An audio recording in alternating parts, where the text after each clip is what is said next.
प्रभु यीशु मसीह हमारे साथ है, जीवित उद्धारकर्ता हमारे साथ है। कितना भी मुश्किल क्यों ना हो, उस परिस्थिति में थिंक वहाँ पे मन नहीं लग सकता था। मन उनका नित्य काम में मन लगाना बहुत मुश्किल था। काम में नहीं लगेगा, मन करेगा छोड़ो यार, काम में नहीं लगेगा मन, क्योंकि हमारे लिए बहुत मुश्किल हुई पड़ी है, हमारे लिए समस्या हुई पड़ी है, हमारे पैसा नहीं है, हमारे पास चीजें नहीं है, हमारे पास ये चीजें नहीं है, और ये चीज आजा सही ये चीज नहीं है, हमारा मन नहीं लग रहा हमारा, क्योंकि हम परेशान है। लोग सुन रहे हैं, लोगों की ताने सुन रहे हैं, लोगों की समस्या सुन रहे हैं, लोग बुरा बोल रहे हैं, लोग बुरा सोच रहे हैं, लोग बुरा कर रहे हैं हमारे साथ में।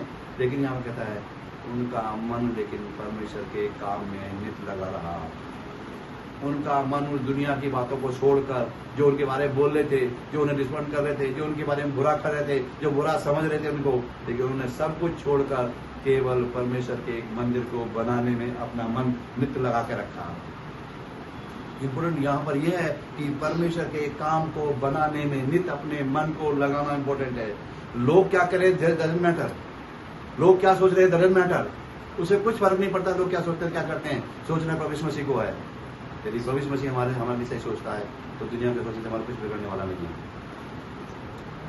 उन्होंने कितना लोग सोचे, कितना उन्होंने काम तोड़ दिया, बिगाड़ दिया, खत्म कर दिया, क्या करेंगे, कितना लोग बोला, कितना डिस्टर्बेंस कर दिया, कितना उनके लिए बुरा कर दिया।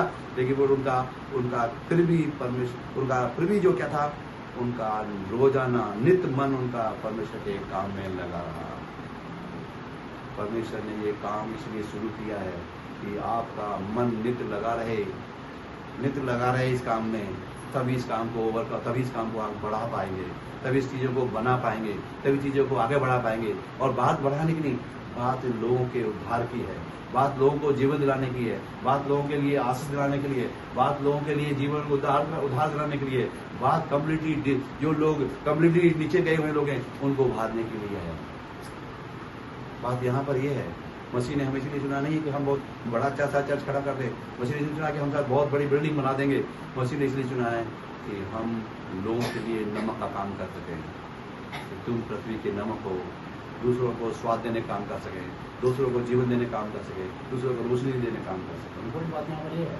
इसलिए लेकिन हमारा काम नित्य लगा रहे कब कि जब हम ऐसा सोच में इतनी इस परिस्थिति में, आप परिस्थिति समझते हैं कि वहां पर परिस्थिति बहुत खराब थी, थोड़े से यहूदी लोग काम कर रहे हैं, बाकी लोग यहूदी भी कह रहे हैं भैया तुम आ जाओ हमारे साथ मिल जाओ, हमें छोड़ो काम को खत्म कर दो, अब तुम्हारे बस की नहीं होने वाला नहीं है। घर में जाओ, घर में है तो दो लोग कह रहे छोड़, सेवा नहीं हो पाएगी, फिर से नहीं हो पाएगा, घर आपस में विरोध करेंगे, एक दूसरे के विरोध करेंगे, एक दूसरे, क्योंकि फूट डाल जाएगी, शैतान का काम फूट डाल देगा, अलग कर देगा, सबको अलग कर देगा, ताकि काम ही ना हो पाए, चीजें नहीं कर पाए, आगे नहीं बढ़ पाए। लेकिन यहाँ पर कहता है उन सब के बावजूद भी उनका काम उस मंदिर के काम में, उनका मन मंदिर के काम में नित्य लगा रहा। अपने मन को प्रभु के काम में लगाइए, प्रभु आपके लिए सब कुछ पूरा कर देगा। आमीन। आपका मन केवल प्रभु काम में लगा हुआ है, प्रभु आपके लिए सब कुछ पूरा करेगा। तो उसका काम पूरा करना है, मनुष्य काम नहीं है। कोई मनुष्य आपके लिए कुछ नहीं कर सकता, कोई भी दुनिया का मनुष्य नहीं कर सकता तो प्रभु कर सकता है। करने वाला केवल प्रभु यीशु मसीह है, जो मन वो कर सकता है, जिसके हाथ में जीवन और मृत्यु उसके हाथ में नहीं। किसी मनुष्य के जीवन मृत्यु किसी के हाथ में नहीं है, मनुष्य कुछ भी नहीं कर सकता किसी का भी, केवल परमेश्वर जो कर सकता है। जीवन मृत्यु उसके हाथ में है, उद्धार उसके हाथ में है, आशीष उसके हाथ में है, सब कुछ उसके हाथ में है, छुटकारा उसके हाथ में है, सब कुछ हाथ में, क्योंकि प्रभु है जीवन का। इतना विरोध की परिस्थिति, ये जो परिस्थिति जो मैं दिखा रहा हूँ बहुत विरोध की थी। अगर आप इसमें महसूस करो, उस समय जाए कि लोग काम कर रहे हैं, आ रहे हैं, अरे क्या करोगे तुम, बेकार लोगों, ठंडे लोगों को कुछ भी नहीं कर सकते, तुम्हारा कुछ भी नहीं है, तुम्हारी शक्ति नहीं है, तुम्हारी ये कितने क्वेश्चन, कितने बड़े उनके साथ बोले, बिल्कुल निराधार पर बिल्कुल जीरो बना, निर्बल हो तुम लोग, बेकार हो, किसी काम के नहीं है तुम लोग, किसी काम के या काम में आने वाले नहीं है तुम लोग, तुम बुरे हो, तुम गलत हो, ये सारी चीजें भर के गई, तुम्हारे कुछ भी नहीं है, तुम्हारा जो सोशल इज्जत बिल्कुल बेकार है, तुम्हारी सोशल इज्जत खत्म हो गई है। उनकी कंप्लीटली सोशल इज्जत खत्म कर दी, वहां पर सोशल जो इज्जत थी उनकी कंप्लीटली खत्म कर दी। लेकिन उन्होंने इस बात को कुछ नहीं देखा, इस बात को नहीं देखा उन्होंने एक ही बात देखी, हमें केवल मंदिर को बनाना है, हमें केवल मंदिर को बनाना है। इज्जत तो प्रभु के हाथ में है, जो सब तक प्रभु के हाथ में है। हमारी जब प्रभु की इज्जत नहीं हुई तो हमारी इज्जत नहीं होगी तो कोई फर्क नहीं पड़ता है। जब हम प्रभु के लिए उंगली थूक दिया, प्रभु के लिए कार्य करेंगे, हमारे लिए कार्य देंगे तो कोई इतना बड़ा फर्क नहीं पड़ता है। लेकिन प्रभु यीशु मसीह की इज्जत हो जाए, प्रभु काम कर दें, ये इम्पोर्टेंट है हमारे लिए।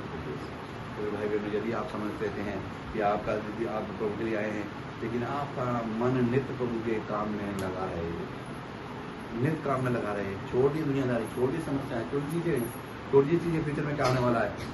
प्रभु काम नित लगा रही है। अगर ये मंदिर बन गया, आपके जीवन के उद्देश्य सारे पूरे हो जाएंगे, सब कुछ पूरा हो जाएगा जो आप करना चाहते हैं। सब कुछ जो आप चाहते हैं मांगना, वो सब कुछ प्रभु दे देगा। केवल प्रार्थना करने से नहीं होगा, आपको काम करने से होगा। You have to work hard, you have to work hard, you have to work hard. आपको काम करना होगा, तभी हमारे लिए जीवन में आशीष मिलेगी, तभी हमारे लिए कार्य मिलेगा। क्योंकि परमेश्वर बुलाए इसलिए हमें, काम करने से मरता नहीं, काम करने तभी हम बुलाए थे। लेकिन क्या है, नित्य लगा रहा है पढ़ने वाला। आगे 7वीं आयत पढ़े, 7वीं 8वीं आयत पढ़ देखिए, पढ़ेंगे साथ। जब सम्मिलित और तोबिया और अराबिया और अमोनिया और अस्दोदिया में सुना कि यरूशलेम की शहरपनाह की मरम्मत होती जाती है, उनमें के नाके बंद होने लगे हैं, नाके में से गिरता है, तब उन्होंने बहुत ही बुरा माना। बहुत ही बुरा माना।